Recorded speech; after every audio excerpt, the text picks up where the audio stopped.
현대전에서 드론과 무인 항공기는 핵심 무기로 자리 잡았으며 전장의 정보 우위와 작전 성공률을 크게 높이고 있습니다. 최근 인도와 파키스탄 간 무력 충돌에서 드론과 무인기의 활용이 전쟁 양상을 크게 변화시키고 있는데요. 양국 모두 드론을 적극적으로 운용하며 정보 수집, 정밀 타격, 방공망 노출 등 다양한 임무에 투입하고 있습니다. 인도는 이스라엘제 하롭 자폭 드론을 대량 운용하여 파키스탄 내 주요 군사시설과 방공 레이더, 카라치, 라호르, 라왈핀디 등 도시들까지 공격하는 데 투입했습니다. 인도는 유인 전투기 손실과 조종사 포로 위험을 줄이기 위해 하롭 드론을 대체 전력으로 집중 운용하는데, 파키스탄은 중국산 전투기와 방공 시스템을 활용해 인도 드론을 요격하기도 했습니다. 파키스탄은 중국산 전투기 젠10과 방공 시스템을 활용해 인도 드론 하롭과 헤론을 요격했다고 전했는데, 실제로 하롭 드론 잔해가 현지에서 발견되기도 했습니다.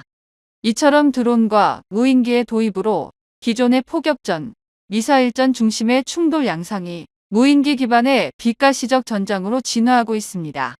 전문가들은 인도 파키스탄 분쟁으로 보았듯이 현대 전장은 드론과 무인기 시대로 접어들었다고 평가하고 있습니다. 우리 역시 올해 초 국방과학연구소는 지난해 개발을 완료한 스텔스 무인기를 동부전선에 실전 배치하였습니다. 이 스텔스 형상의 소형 드론은 활주로에서 이착륙할 수 있으며, 지난해 국군의 날 최종 리허설 행사와 포천 드론 작전사령부 현장지도 당시 사진과 영상이 공개되었습니다. 해당 드론은 꼬리 날개가 없는 무미익 설계도, 길이 약 2m 이륙 중량 60kg의 스펙을 갖추고 있으며 제트 엔진과 첨단 카메라를 탑재하여 공중 정찰 임무를 수행하는 것으로 알려졌습니다. 외형적으로는 현재 개발 중인 가오리 X 스텔스 무인기와 유사하지만 더욱 향상된 저피탐 기술이 적용되어 적레이더에 탐지될 확률을 최소화하였으며, 비가시선 장거리 비행 능력을 통해 북한 내륙 깊숙이 위치한 전략시설까지 정밀 감시할 수 있는 것이 가장 큰 강점입니다. 이러한 스텔스 소형 드론은 북한 무인기 위협에 대응할 드론 작전 사령부의 핵심 전력으로 운용되고 있습니다. 현재 대한민국은 단순한 소형 정찰 드론 개발을 넘어 다양한 차세대 무인기 플랫폼을 적극적으로 개발하고 있습니다. 한국항공우주산업이 주도하는 한국형 유무인 복합전투체계 KUS는 유인기 무인기가 협력하여 작전을 수행하는 체계를 목표로 하고 있으며, 이는 향후 KF-21과 연계한 무인 전투기 편대 운영의 핵심 기술로 자리 잡을 전망입니다. 특히 최근 한국이 개발한 KUS-FC 무인 스텔스 전투기는 기존 무인 정찰기와 차별화된 공격 능력을 갖추고 있으며 공대지 및 공대공 전투까지 수행할 수 있도록 설계되고 있습니다. 이 무인 전투기는 미래의 전장에서 파일럿의 위험을 최소화하면서도 적의 방공망을 돌파하는 최전방 공격 임무를 수행할 핵심 전력이 될 것으로 평가됩니다. 한국이 이처럼 빠르게 무인기 전력을 증강시키자 각국은 대한민국 급격한 기술 발전에 큰 충격을 받고 있습니다. 도대체 언제부터 이렇게 한국의 무인 항공 기술이 최첨단 수준으로 성장한 것인지에 대한 의문이 쏟아지는 가운데, 대한민국이 연일 만들어내는 혁신적인 방산 성과에 미국조차 놀라움을 감추지 못하는 모습을 보이고 있습니다. 대한민국은 무인 항공 기술이 미래 전장의 핵심이 될 것임을 일찍이 예견하고 이를 기반으로 한 차세대 전술 체계를 적극적으로 개발해왔습니다. 특히 한국항공우주산업과 국방과학연구소는 유무인 복합 전투 체계를 구축하여 항공전력의 새로운 패러다임을 제시하겠다는 목표를 세웠습니다. 현재 대한민국이 개발 중인 KUS-FC 무인 전투기는 미 공군이 운용 중인 MQ-28 고스트 배트나 호주가 개발한 로열 윙맨과 유사한 개념을 바탕으로 설계되고 있습니다. 기존의 단순한 정찰 드론에서 벗어나 실제 전투 임무를 수행할 수 있는 완전한 무인 전투기 플랫폼으로 개발되고 있으며, KF-21 전투기와 연계하여 편대 비행 가능한 체계를 목표로 하고 있습니다. 최근 국방부는 스텔스 무인 전투기 개발을 최우선 과제로 설정하였으며, 이에 따라 무인 전력의 실전 배치를 앞당길 계획을 공식적으로 발표했습니다. 이에 대한 구체적인 정보는 아직 비공개이지만 군사정보 소식통과 공개 자료를 분석해 볼 때 현재 한국의 무인 전투기 개발은 최종 시험 단계에 접어든 것으로 보입니다. 저피탐 설계와 응동 스텔스 기술이 적용되어 레이더 탐지를 피할 수 있으며 원거리에서 적진 깊숙이 침투하여 정찰 및 타격 임무를 수행할 수 있는 강력한 성능을 갖출 것으로 전망됩니다.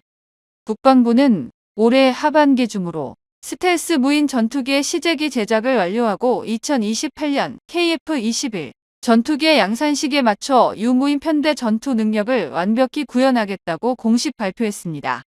이는 단순한 무인기 전력화를 넘어 대한민국이 세계적으로도 손꼽히는 최첨단 항공 전력을 구축하겠다는 전략을 의미합니다. 대한민국은 동북아 주변국들과 달리 무기 개발의 모든 과정을 첨단 기술력으로 해결하는 방식을 선택하고 있으며 이제는 그 결과가 가시적인 성과로 나타나고 있습니다.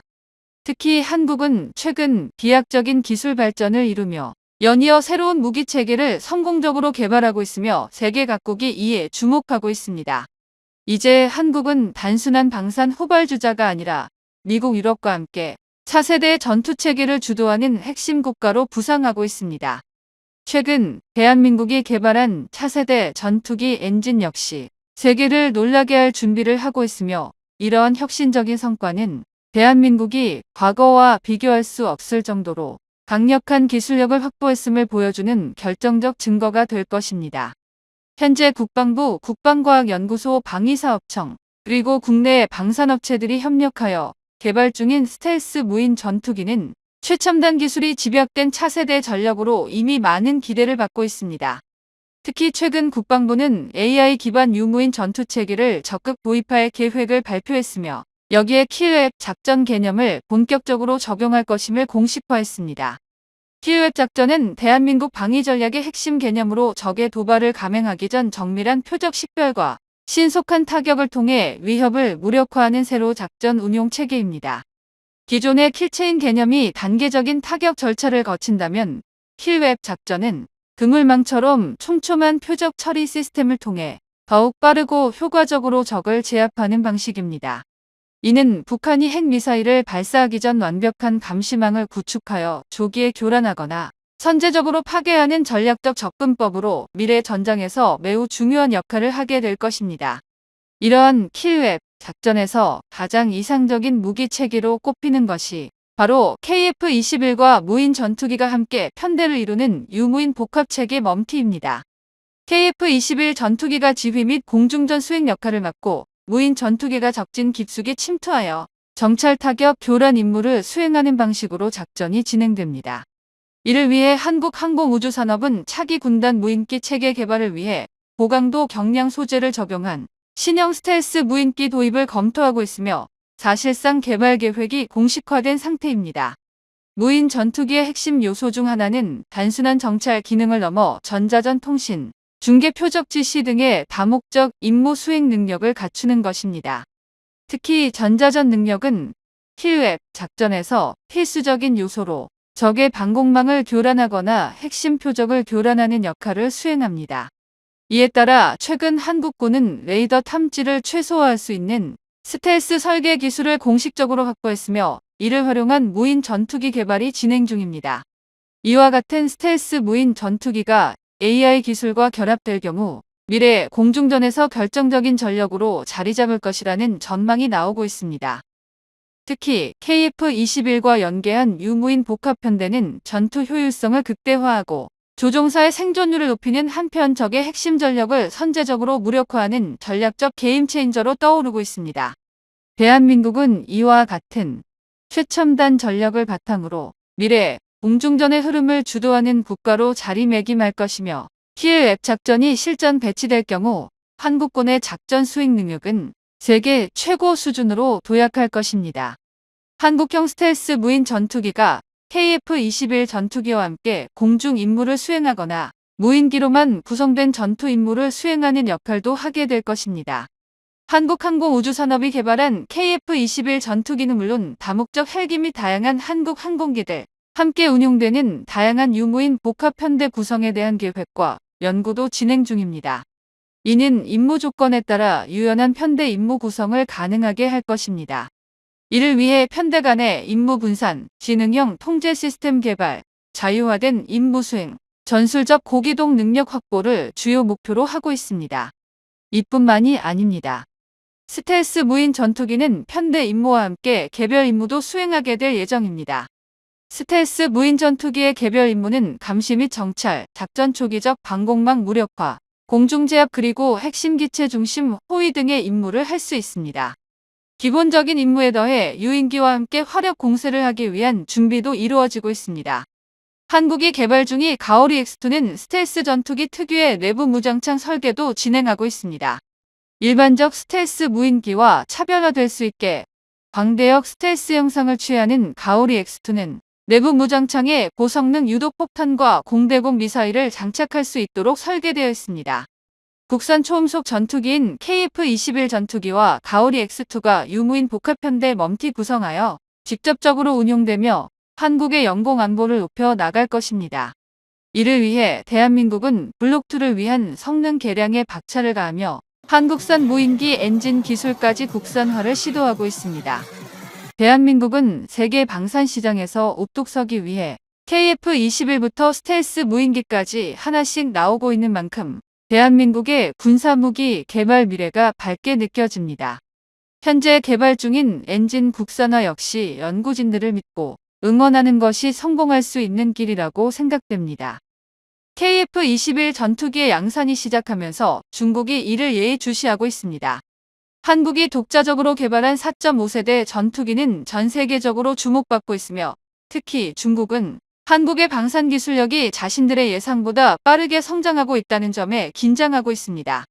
중국의 군사 전문가들은 KF-21 전투기가 양산을 시작했고 5세대로 개량 가능성이 높아지자 최신 A4 레이더와 스텔스 기술이 적용되면서 성능 면에서 상당한 경쟁력을 갖출 것으로 평가하고 있습니다. 이는 중국이 자국의 전투기 산업을 보호하기 위해 한국의 전투기 수출 시장을 견제해야 한다는 논리를 펼치는 배경이 되고 있습니다. KF-21 전투기는 미국과 유럽의 5세대 전투기보다 가격 경쟁력이 뛰어나며 동남아를 비롯해 중동 지역에서 높은 수요를 기록할 가능성이 큽니다. 이에 따라 중국이 기존의 군사 장비를 수출하던 국가들 역시 KF-21 전투기를 주목하면서 한국의 방산 시장이 더 확대될 것으로 보입니다. 중국이 자국 전투기인 젠20 전투기와 젠31을 통해 시장을 선점하려 했으나 KF-21 전투기가 동급의 성능을 제공하면서도 비용 측면에서 경쟁 우위를 확보하자 이에 대한 경계심이 더욱 커지고 있는 것입니다. 뿐만 아니라 한국이 KF-21 전투기를 발판 삼아 향후 5세대 전투기 개발까지 추진할 가능성이 크다는 점도 중국이 우려하는 부분입니다. 한국은 이미 다양한 국산 무기 체계를 성공적으로 개발해왔으며 K9, 자주포, FA-50 경공격기, 장거리 미사일 시스템 등의 수출이 이어지면서 글로벌 방산 강국으로 도약하고 있습니다. 이러한 배경 속에서 KF-21 전투기가 전 세계적으로 성공을 거둘 경우 한국의 항공방위 산업이 더욱 발전할 것이며 이는 중국의 전투기 시장에도 직접적인 영향을 미칠 수밖에 없습니다. 한국은 단순한 전투기 개발을 넘어 KF-21 전투기를 중심으로 한 공중 전력화를 지속적으로 추진하고 있습니다. 이는 단순한 국방력 강화에 그치는 것이 아니라 국제 무기 시장에서의 주도권을 확보하는 과정으로 볼 수 있습니다. KF-21 전투기의 발전이 가속화될수록 한국의 기술력에 대한 중국의 견제와 긴장은 더욱 심화될 것으로 예상됩니다. 최근 대한민국 국방과학연구소에서 KF-21 개발과 함께 미사일 및 유도폭탄의 필수적인 첨단 광학창 개발에 성공했다는 소식이 들려왔습니다. 광학창은 미사일이나 유도폭탄의 표적 탐지 및 정밀 타격을 위해 필요한 핵심 부품입니다. 광학창을 자세히 보면 투명한 유리처럼 보이지만 내부의 적외선, 레이저, 신호등을 수신하는 센서 시커를 보호하면서도 신호가 잘 통과할 수 있도록 설계되어야 합니다. 기존 광학창에는 사파이어 유리가 대표적으로 사용됐으나 사파이어는 특정 파장인 중적외선만 투과시키고 레이더 전파는 투과시키지 못하는 한계가 있습니다. 미국 등 주요 군사 강국은 광학창 소재와 가공 기술을 전략 물자로 엄격히 관리하고 있어 한국도 독자적인 기술 확보가 필수적입니다. 또한 우크라이나 전쟁에서 서방 무기의 정밀도가 러시아의 전파 방해로 크게 떨어진 사례를 통해 다양한 유도 방식과 다중 시커 적용이 중요해졌습니다. 그렇기에 국방과학연구소에서는 레이저, 적외선, 전파 등 다양한 신호를 투과할 수 있는 첨단 광학창을 개발했습니다. 대표적으로 스피넬 소재와 황화아연 소재의 광학창을 공개했는데요. 스피넬 광학창은 강도가 매우 높고 레이저 및 일부 전파 대역까지 투과 가능합니다. 또한 합성 스피넬을 국내에서 대량 생산할 수 있는 기술까지 확보했는데요. 황화아연 광학창은 원적 외선까지 투과 가능해 고고도 대공 미사일 등에서 활용합니다. 다만 황화아연의 강도는 스피넬보다는 낮은데요. 이 기술로 인해 앞으로 개발될 국산 미사일 유도폭탄, 공대공 미사일, 대공방어 미사일 등 첨단 무기체계의 성능이 크게 향상될 전망입니다. 미국 등으로부터 수입에 의존하던 핵심 부품을 국산화함으로써 무기 개발의 자립성과 전략적 독립성을 확보하게 되었습니다. KF-21 전투기의 발전이 가속화될수록 한국의 기술력에 대한 중국의 견제와 긴장은 더욱 심화될 것으로 예상됩니다. KF-21 전투기의 모든 시작은 성능 시험과 비행 이륙에 성공한 순간부터 있습니다. 중국의 시진핑은 한국군의 KF-21 전투기에 탑재될 고폭탄 미사일을 예의주시하고 있었습니다.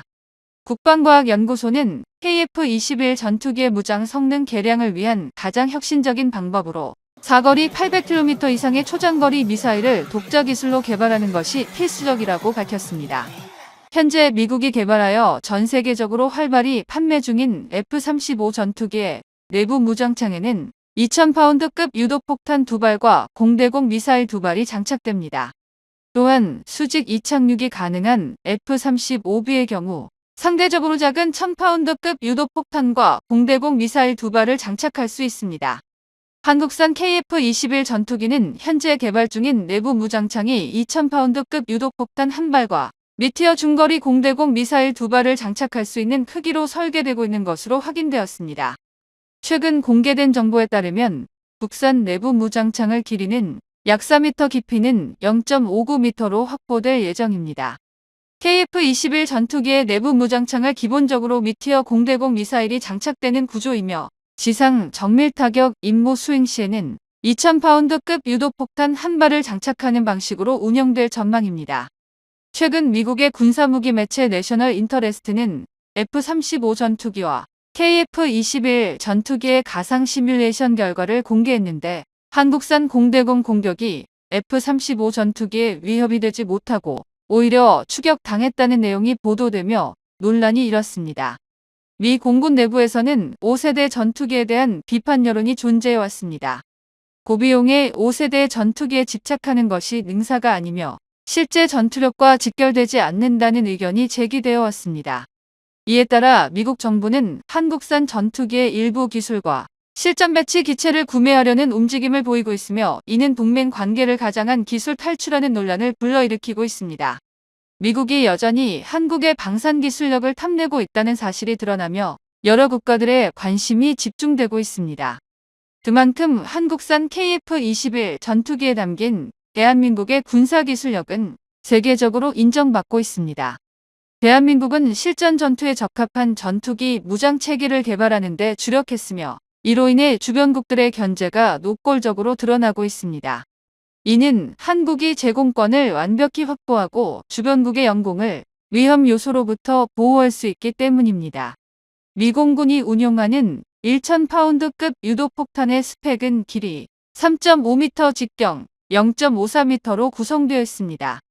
KF-21 전투기의 내부 무장창 스펙이 외부로 알려지면서 기존 F-35 전투기보다 날렵한 중앙 동체를 갖춘 KF-21 전투기가 실전에서 강력한 전투력을 발휘할 것이라는 평가가 나오고 있습니다.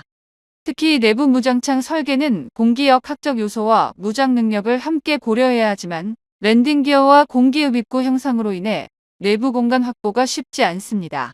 2000파운드급 유도폭탄을 장착할 수 있는 내부 무장창을 구현하는 것은 기술적으로도 상당히 어려운 작업입니다.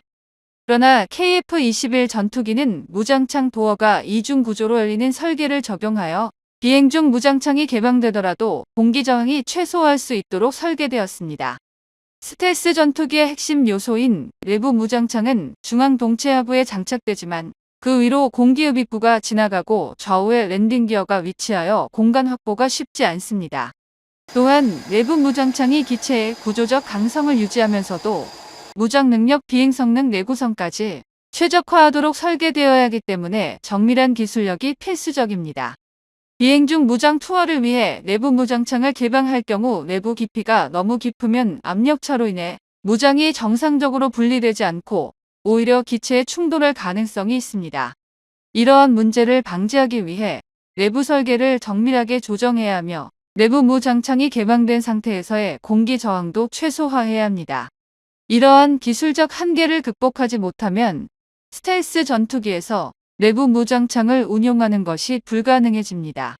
이 모든 점을 고려할 때 스텔스 전투기가 극소수 국가만이 개발할 수 있는 최첨단 군사기술의 집약체라는 사실을 다시 한번 확인할 수 있습니다. 스텔스 전투기는 고도의 설계 기술이 요구되며 적에게 은밀하게 접근하여 공중무장을 발사할 수 있는 전략적 자산입니다.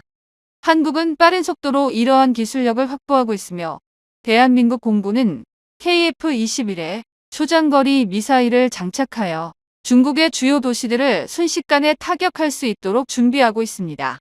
대한민국의 강력한 자주국방을 실현하기 위해 KF-21 전투기의 성능을 개량하는 가장 효과적인 방법은 경쟁기체를 압도할 성능의 강력한 국산 미사일을 직접 장착하여 무장체계를 극대화하는 것입니다.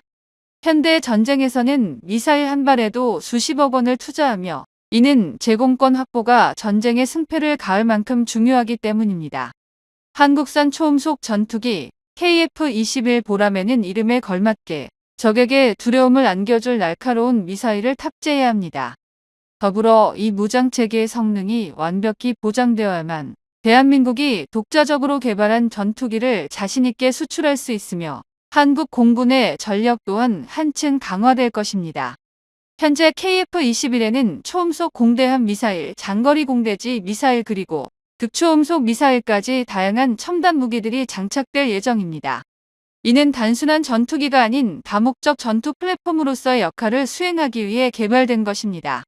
여기에 더해 레이저 무기와 같은 차세대 무기의 도입 가능성도 꾸준히 연구되고 있으며 이는 대한민국이 세계 최첨단 군사기술을 선도하는 국가로 나아가고 있음을 보여줍니다. 특히 KF-21 최종 진화형은 6세대 전투기로 도약할 가능성이 높습니다. 이미 스텔스 기능을 기반으로 한 고도의 전자전 능력을 갖추고 있으며 향후 인공지능 기반 전투 시스템, 무인기 연동작전 그리고 레이저 무기 통합까지 고려되고 있습니다. 이는 한국의 기술력과 국방력이 단순한 방어 개념을 넘어 미래 전장에서 주도적인 역할을 할 수 있음을 의미합니다. 대한민국이 단기간 내에 자체 전투기를 개발하며 세계 최강국과 어깨를 나란히 하고 있다는 점은 자랑스러울 수밖에 없습니다. 국제 정세가 또 한 번 요동치고 있습니다. 현재 동북아 정세가 여전히 매우 복잡한 상황으로 치닫고 있는 것은 사실입니다. 러시아, 우크라이나 침공 영향으로 그러한 가능성과 기회를 살피는 중국은 행동으로 옮기기 시작했는데 최근 중국은 실제 대만을 포위하는 훈련을 마무리한 것으로 보고가 나오고 있습니다. 대만에 상륙하고 함정으로 대만을 포위한 뒤 모든 통신시설을 단절한다는 겁니다. 특히 도널드 트럼프 대통령 집권 뒤 중국의 이러한 야욕은 더욱 노골화되고 있습니다. 그런데 미 국무부에서 한국과 관련해 대만 방어에 관여가 될 수도 있다는 반응이 나왔다고 하는데요. 미국은 지금까지 한국 보고 대만 침공이 일어나면 관여되어 한다는 의사는 거의 비친 적이 없습니다. 오히려 미국은 동북아에서 대만 방어에 관한 곳은 대부분 일본만 언급을 수차례 한 적이 있습니다. 하지만 한국은 이에 대해 미국 매체에 전혀 뜻밖의 답변을 내놓았다고 전해지고 있는데요. 중국은 대만 공습부터 사이버 고립까지 5단계로 진행되며 이미 준비는 마쳤다는 분석이 나오고 있습니다. 중국 군부는 대만 포위의 시간을 단축하는 작전을 짜고 있으며 13시간으로 대만 6개 항구를 봉쇄합니다. 대만 공격을 시작하면 속전속결로 미국을 비롯한 주변국이 오기 전에 함락하겠다는 심산입니다. 중국 네티즌은 이에 관해 중국은 순식간에 수백 척의 함대를 동원할 수 있다라며 힘을 과세한다고 했습니다. 또한 중국 복수의 조선소에서는 중국판 이지스함을 비롯해 상륙함 등 도합 수백 척을 목표로 공정을 진행 중인데요. 관계자들은 한국은 초보가 가치 선박에 최근 수주가 집중된 반면 중국은 벌크선이나 컨테이너선 등 중간 사이즈 수주를 휩쓸고 있으며 수주가 많다 보니 이러한 선박을 빠른 시간 안에 건조하는 능력이 생겼고 이제 시진핑 국가주석의 사면임과 그가 대만 수복 의지를 보이자 더욱 함대 건조에 박차를 가한다는 것입니다. 다만 중국은 목표가 설정되면 일단 만들고 보자는 시기이기 때문에 성능도 떨어지고 지나치다면서 이러한 것이 중국 해군의 질적 향상과는 직접적으로 연결되는 것은 의문이라는 의견도 제기했습니다. 하지만 미 군사연구소 등에서는 이러한 문제를 심상치 않게 받아들이고 있는 눈치인데요. 미 군사연구 싱크탱크 등에서는 미국의 재래식 자원을 투입 시 약 80%의 전력을 쏟아부어야 대만전에서 승리할 수 있다면서 중국의 해군과 군사력이 전반적으로 크게 성장했다고 평가합니다. 또한 세계 상위권이라는 일본 해군의 군사력보다 중국이 앞선다는 평가를 이미 수년 전부터 내놓습니다. 중국과 일본 간 영토 분쟁 중인 센카쿠 열도에 중국이 상륙하면 일본은 순식간에 점령당한다는 시나리오입니다. 그러다 보니 이렇게 중국이 최근 해군 팽창을 하는 모습은 미국에 있어 매우 주목해봐야 하는 장면인데요. 따라서 동북아시아의 안보가 어느 때보다 고조되며 대만 방어라인의 설정이 더욱 필수적인 상황입니다. 그런데 이렇게 미중 간에 다시 대만을 놓고 설전이 벌어지자 그 다음에 시나리오로 넘어가는 것입니다. 미 언론 CNN 등은 대만이 침공하면 미국은 당장 주변 병력을 대만에 배치할 것으로 판단했던 것입니다. 당장 괌은 미국령이니 당연히 관여되어 한국과 일본에 주둔된 병력이 곧바로 움직일 수 있을 것이라고 판단했는데 여기서 앞서 미국은 대만과 가까운 일본 남서부 지방에 자위대를 보급부대로 활용하고 싶어 했습니다. 따라서 미 국방부는 당연히 일본에서 보급부대 정도는 자위대를 통해서 지원할 것으로 예상했으며 이에 관련 회의를 하자고 일본에 제안했습니다. 하지만 일본 지자체는 이에 관해 회의를 거부해버렸습니다. 일본에서는 주민들이 반발하고 있으며 자신들은 대만전에 개입되고 싶지 않다는 것이었습니다. 일본 트윗에서도 수많은 일본인들이 대만전에는 일본이 참가하지 않는다는 의견을 제기하기도 했습니다. 미국의 강력한 동맹이자 대만과 형제 국가라는 일본이 이렇게 나오자 미 국방부는 황당하다는 반응이었는데요. 그런데 최근 다시 중국에서 해군을 걷잡을 수 없는 팽창과 군사를 키우고 있다는 소식에 이제 한국 얘기도 나온 것입니다. 지금까지 다소 예민한 부분이었는데 트럼프가 집권하면서 이를 한국 측에 어떠냐는 제스처를 보인 것입니다. 미국 싱크탱크의 스탠포드 국제학연구소 연구원은 중국과의 분쟁이 발생 시에 대비해서 주한미군을 한반도 밖의 비상상황, 중국과 관련된 상황에 활용할 수 있어야 한다고 주장한 것인데요. 사실 예전 바이든 정부에서도 비슷한 맥락에서 주한미군 활용을 언급한 적이 한두 차례 있었습니다. 이어 우리가 대만인을 지지하는 여러 이유 중 하나는 우리가 대만인과 가치를 공유하기 때문이며 그것은 우리의 한국 동맹에 대해서도 마찬가지라고 설명하며 관련 질문에 답변한 것입니다. 이는 한국이 대만을 포함해 인도 태평양 지역의 안정에서 역할을 하기 바란다는 우회적 표현입니다. 사실상 대만전 발발 시 한국에 은근한 압박이 될 수 있는 부분으로 미국의 입장을 확인한 셈인 것입니다. 올해 들어 대만 방송에서는 한국에 대해서 다양한 군사 분야를 보여주는 방송을 진행했습니다. 대만은 한국이 동북아시아의 최강의 육군을 꾸리고 있으며 전차부대가 세계 최강이라고 치켜세우는 모습이었습니다. 그러면서 한국의 K2 전차는 폴란드에도 대거 팔리고 있고 유럽의 나토에서 인정받는다고 얘기했습니다. 물론 이는 매우 정확한 정보인데요. 최근 폴란드는 물론 루마니아조차 K2 전차 3조 원가량을 체결했습니다.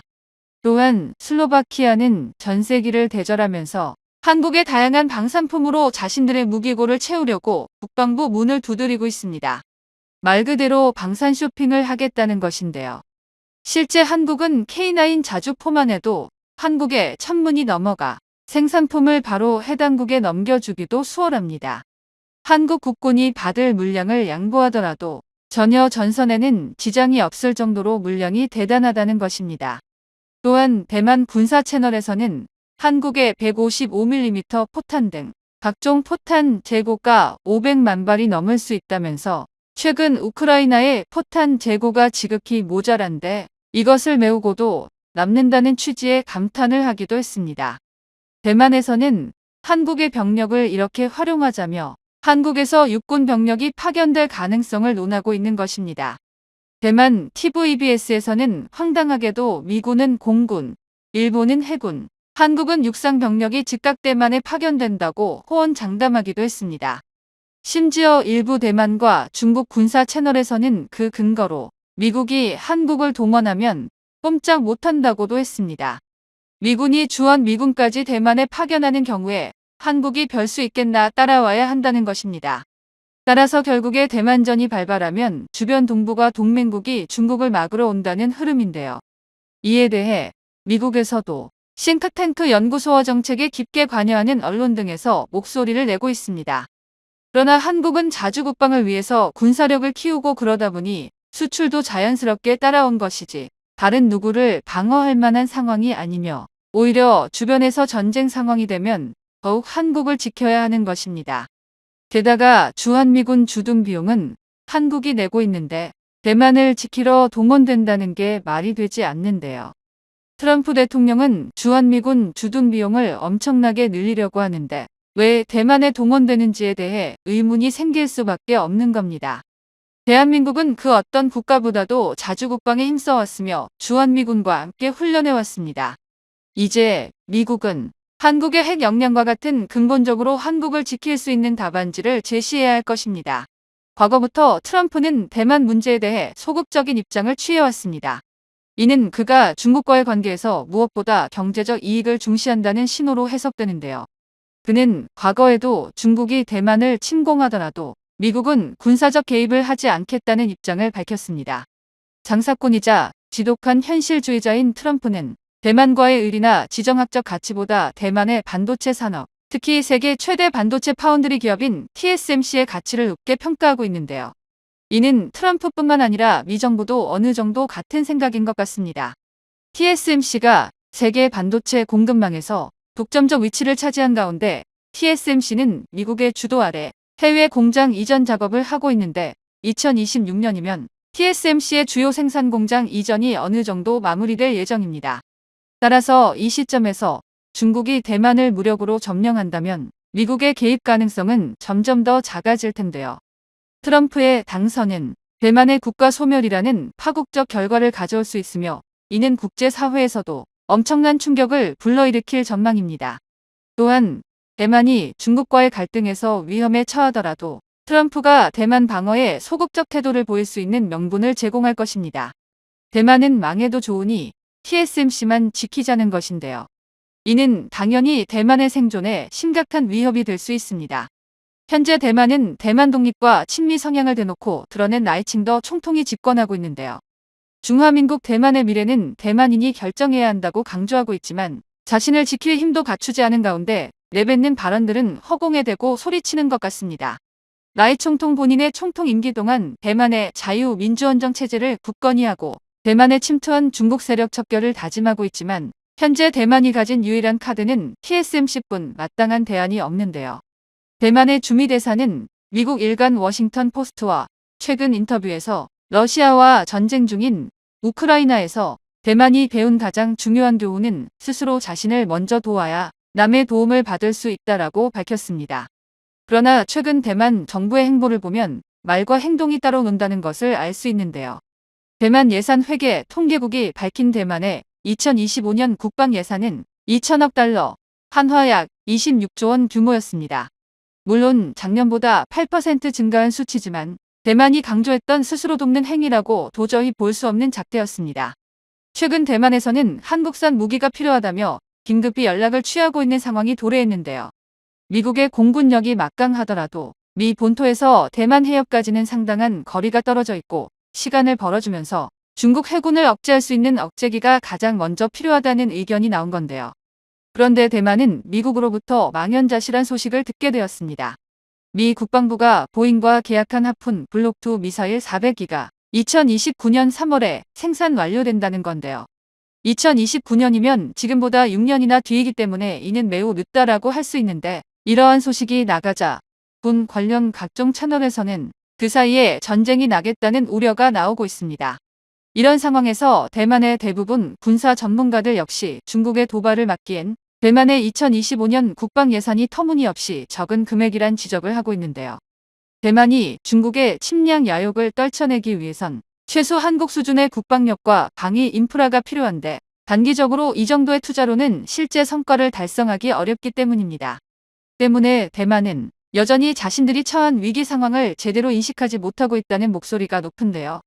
유럽의 폴란드는 말할 것도 없고 중동이나 아프리카의 개발도상국들, 자국의 경제력이 감당하기 어려운 예산을 국방 분야에 투자한 데 반해 올해 최대의 무역 수지 흑자를 낸 대만의 씀씀이는 상식적으로 이해가 어렵습니다.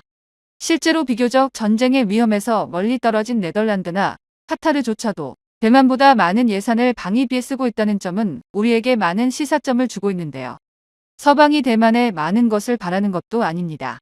위에 언급했듯이 양안 전쟁 발발 시 지원군이 도착할 때까지만 버텨달라는 것인데 대만은 자신들이 갖춰야 할 최소한의 군사적 대비책조차도 미비한 상태인데요. 항공모함과 잠수함 등 압도적 해군 전력을 동원한 중국의 해상봉쇄가 기정사실로 되고 있는데 최근 몇 년간 대만이 내놓은 대비책이란 것이 미국과의 협동작전만 강조하는 것뿐이었습니다. 자국의 안보를 미국 손만 빌려 해결하려는 것인데요. 중국의 의욕을 꺾어놓기 위해서는 이 산업에 들어가는 예산 절반만이라도 방위산업에 써야 했고 중장기적으로 최소한 한국 수준의 국방력을 갖추는데 초점을 맞췄어야 했습니다. 이 때문에 대만의 대응이 너무 안일하다는 비판을 받는 것인데요. 이렇게 트럼프가 대만 문제에 소극적인 반면 한국과 일본의 지역방위 능력에 대해서는 오히려 강조하는 입장을 취하고 있습니다. 트럼프는 미국이 동아시아에서 직접 군사 개입하는 대신 한국과 일본이 자체 방위 능력을 강화해야 한다는 주장을 펼치고 있습니다. 이는 트럼프의 미국 우선주의 정책의 연장선에 있는데요. 미국이 전 세계 분쟁에 개입하는 대신 한국이나 일본과 같은 해당 지역의 강국에게 그 책임과 의무를 전가하겠다는 겁니다.